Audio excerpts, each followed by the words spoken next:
नमस्कार, सफलतम क्लासेस में आपका स्वागत है। आज हम पढ़ रहे हैं क्लास 12th का जो टॉपिक चल रहा है हमारा मैग्नेटिक इफेक्ट ऑफ करंट। यही टॉपिक को कंटिन्यू करेंगे। उससे पहले हमारे चैनल को सब्सक्राइब कर दें, लाइक कर दें और शेयर कर दें। इस वीडियो को ज़्यादा से ज़्यादा शेयर करें, ठीक है भाई। तो हमारा जो इसमें चल रहा है टॉपिक वो चल रहा है बायोट-सावर्ट्स लॉ। बायोट-सावर्ट्स लॉ कोई छोटी मोटी चीज़ नहीं थी, बहुत बड़ी चीज़ थी, ठीक है भाई। बहुत एप्लीकेशन है, हमें तो 3 ही पढ़नी है, तो 3 अपन ने अभी जो पढ़ना है, तीसरी एप्लीकेशन पढ़नी है आज, वो पढ़नी है। उसको पढ़ने से पहले बायोट-सावर्ट्स लॉ का एक छोटा सा फार्मूला दे देते हैं अपन। D B is equal to mu not upon 4 pi I D L sine theta pi में आर स्क्वायर होता है। ये बायोट-सावर्ट्स लॉ है,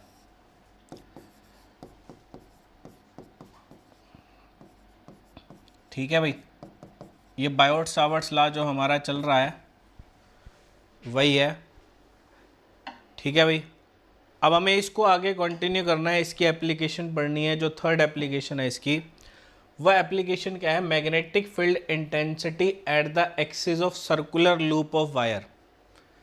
पहले हमने सेंटर पे निकाली थी, सर्कुलर लूप के सेंटर पे निकाली थी हमने मैग्नेटिक फील्ड। और सेंटर पे मैग्नेटिक फील्ड निकाल के हमने कितनी निकाली थी? B is equal to centre के ऊपर, सेंटर के ऊपर हमने मैग्नेटिक फील्ड निकाली थी B is equal to mu naught I by 2a। A इसकी रेडियस थी अगर पूरी तार है, और अगर तार कटी हुई है तो B कितना बन गया था हमारे पास? म्यू नॉट अपॉन 4 पाई आई बाय ए इंटू थीटा। ये थीटा जो है हमें रेडियन के अंदर लेना था। अब लूप यही है, लेकिन ये जो पॉइंट जहाँ पर हमें मैग्नेटिक फील्ड निकालनी है वो मैग्नेटिक फील्ड सेंटर से इसके एक्सिस पे चला गया। जिस एक्सिस के ऊपर ये पड़ा हुआ है, यानी कि जिस एक्सिस के ऊपर इसका सेंटर लाई कर रहा है, उस एक्सिस के ऊपर निकालनी है हमें। तो उसके लिए हमने इसको थोड़ा सा टिल्ट कर देना है। टिल्ट कैसे? ऐसे कर देना है, इसको इस तरह से रख देना है। और ये करंट चल रहा है आई हमारे पास, ये इसका सेंटर हो गया O, ये इसकी रेडियस हो गई हमारे पास। ये यहाँ पर आ गया, ये पॉइंट P के ऊपर यहाँ पर आ गया है। तो यहाँ पर हमें क्या करना है? इसकी मैग्नेटिक फील्ड इंटेंसिटी निकालनी है। तो उसके लिए क्या करना है अपने को? उसके लिए अपन ने इसको करना है यहाँ से, ये देखो ये डायग्राम पूरा बना हुआ आ गया हमारे पास, ठीक है भाई। पूरा डायग्राम बना हुआ आ गया। देखो ये इसकी रेडियस है, ये वाली क्या है? इसकी रेडियस। ये डिस्टेंस है जिस पॉइंट पे अपने को मैग्नेटिक फील्ड इंटेंसिटी निकालनी है, ठीक है भाई। ये डिस्टेंस है, ये वाली आर डिस्टेंस है। तो क्या करा हुआ है, मैं इस डायग्राम को अपन साथ साथ बना लेते हैं पहले एक बार, फिर आपको अच्छे से समझ में आ जाएगा, ठीक है भाई। देखो क्या करते हैं अपन, इसको बना लेते हैं एक बार, अपन रफली बना लेते हैं, फिर इसका कंप्लीट डायग्राम आप वहाँ से देख लेंगे अपन। देखो क्या करना है अपन ने करना है, एक हमने सर्कल लिया,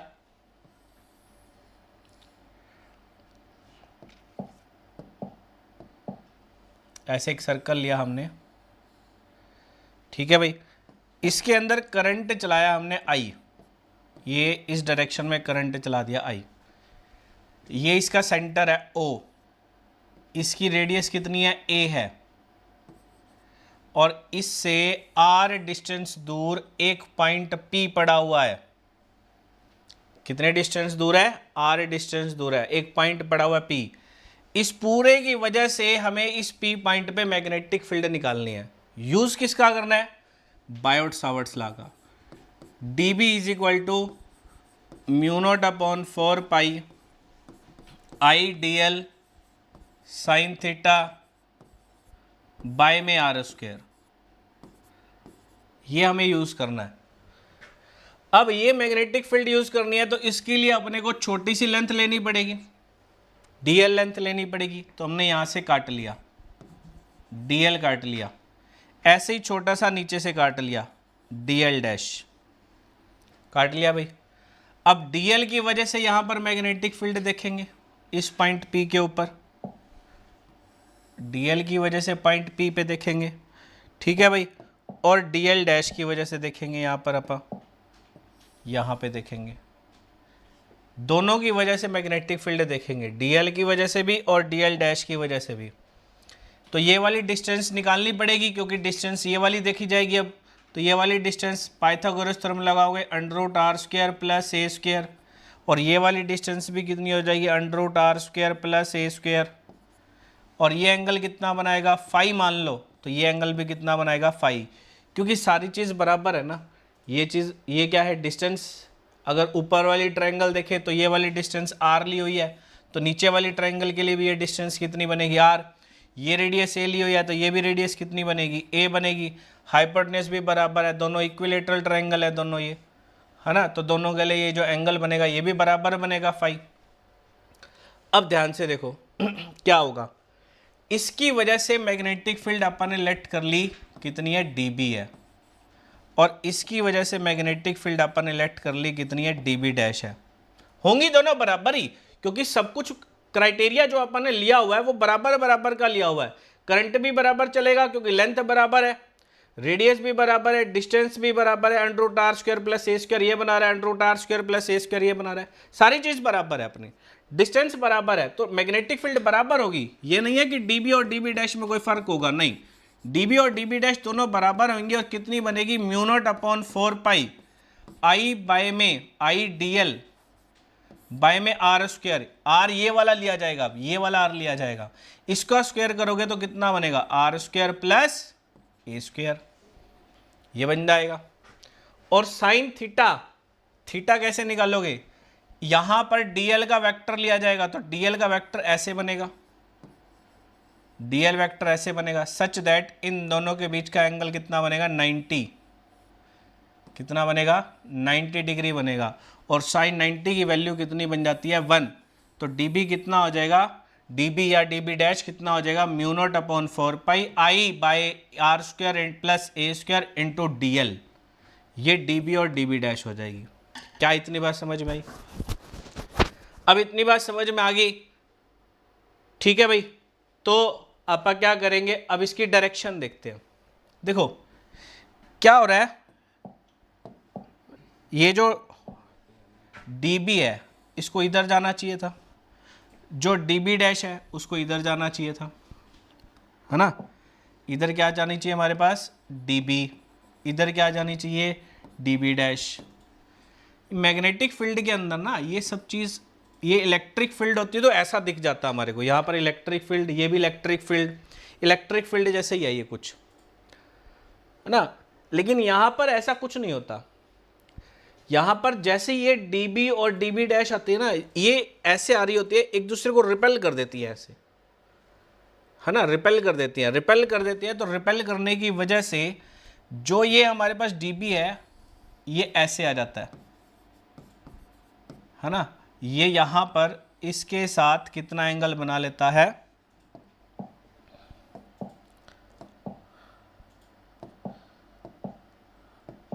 ये यहाँ पर इस P पॉइंट पे, ये वाला P पॉइंट पे ये एंगल कितना बना लेता है, ये फाई बनाता है, ये कितना बनाता है, फाई बनाता है हमारे पास। ये रिपेल कर देता है, ये इधर आ जाएगा dB, रिपेल करके ये एंगल कितना बनाता है हमारे पास,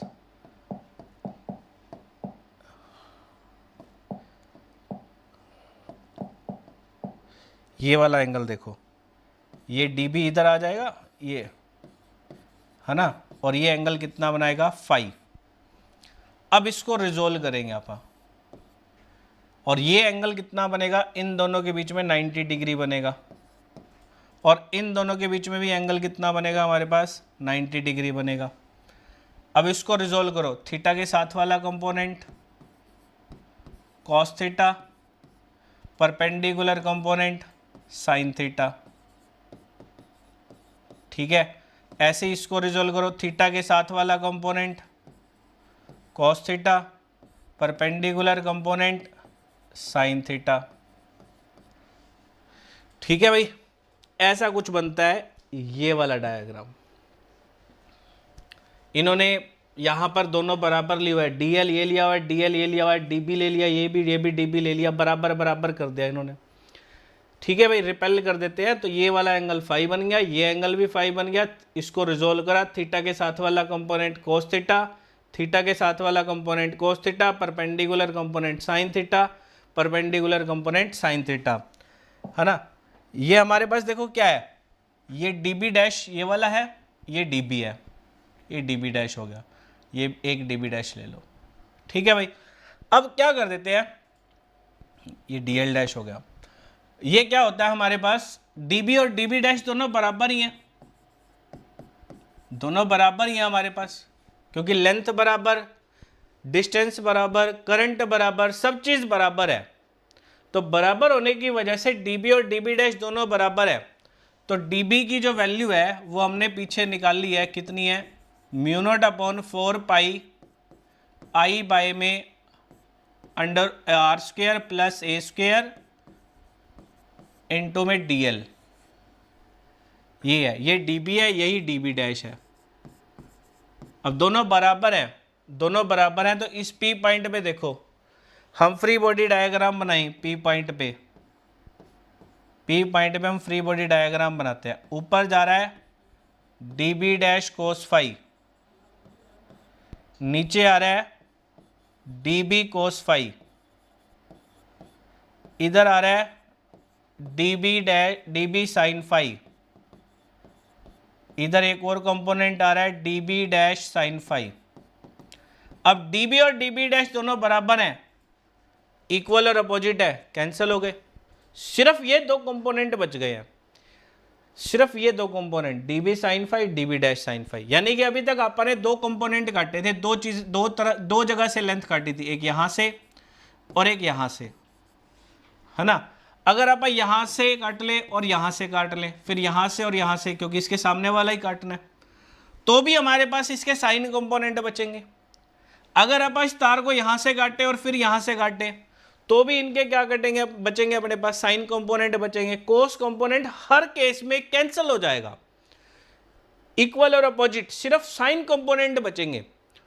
जितने मर्जी टुकड़े कर लो, हर टुकड़े की वजह से साइन कंपोनेंट बचेगा, और वो भी कैसा, स्मॉलेस्ट कंपोनेंट। तो ऐसे बहुत सारे स्मॉलेस्ट कंपोनेंट आ जाएंगे साइन के। तो हम क्या करेंगे, इन सभी को जोड़ना होगा। तो छोटे कंपोनेंट को जोड़ना मतलब क्या होता है, एक का आप इंटीग्रेशन कर दो। समझ में आई बात, इंटीग्रेशन का मतलब क्या है, सम ऑफ ऑल स्मॉलेस्ट क्वांटिटी, जितने भी स्मॉलेस्ट क्वांटिटी हैं उन सभी का सम कर दो, तो वो क्या होता है, इंटीग्रेशन। तो ऐसे बहुत सारे छोटे कंपोनेंट बचेंगे, उनका अपन ने क्या कर देना है, सम कर देना है। सम करने का मतलब इंटीग्रेशन कर देना है। तो हम क्या करेंगे, कोई भी एक कंपोनेंट लेंगे, उसका आप इंटीग्रेशन कर देंगे स्मॉलेस्ट कंपोनेंट का, तो वो हमें टोटल मैग्नेटिक फील्ड दे देगा। वो हमें क्या दे देगा, टोटल मैग्नेटिक फील्ड दे देगा। तो DB की वैल्यू पुट कर दो, μ0/4 pi I by r² plus a², ठीक है भाई, DL साइन फाई, इस सारे का अपने को इंटीग्रेशन करना है, तो हमारे पास नेट मैग्नेटिक फील्ड आ जाएगी। साइन फाई क्या रह गया, साइन फाई। तो हमने ट्रायंगल देखो, ये वाली ट्रायंगल देखो हमारी,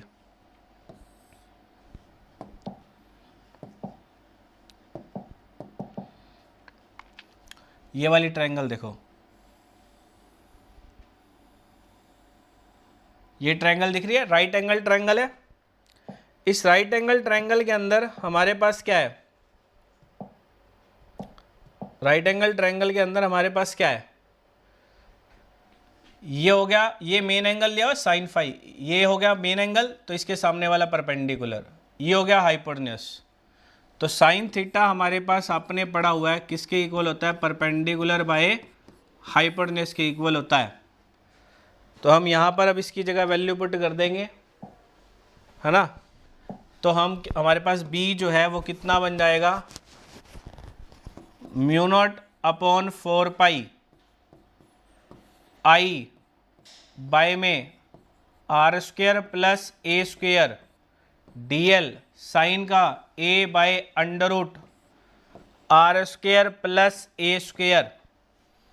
ये देखो ये और ये बेस सेम है, किसी के ऊपर अंडर रूट लगा होता है तो मतलब क्या होता है राजे, उसकी पावर 1/2 है।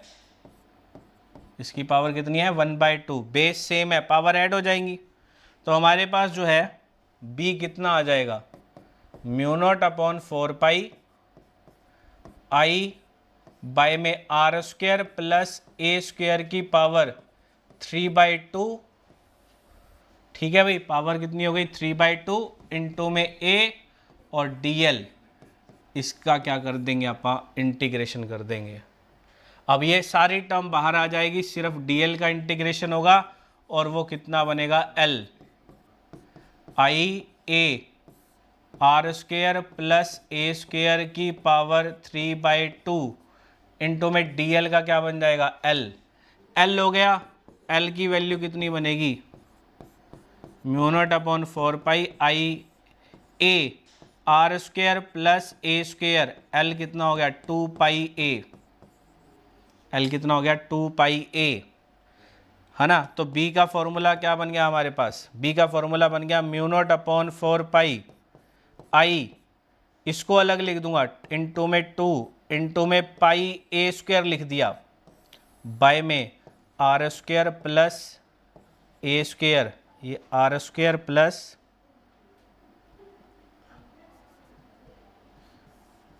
यहाँ पे आएगा r square plus a square की पावर 3/2।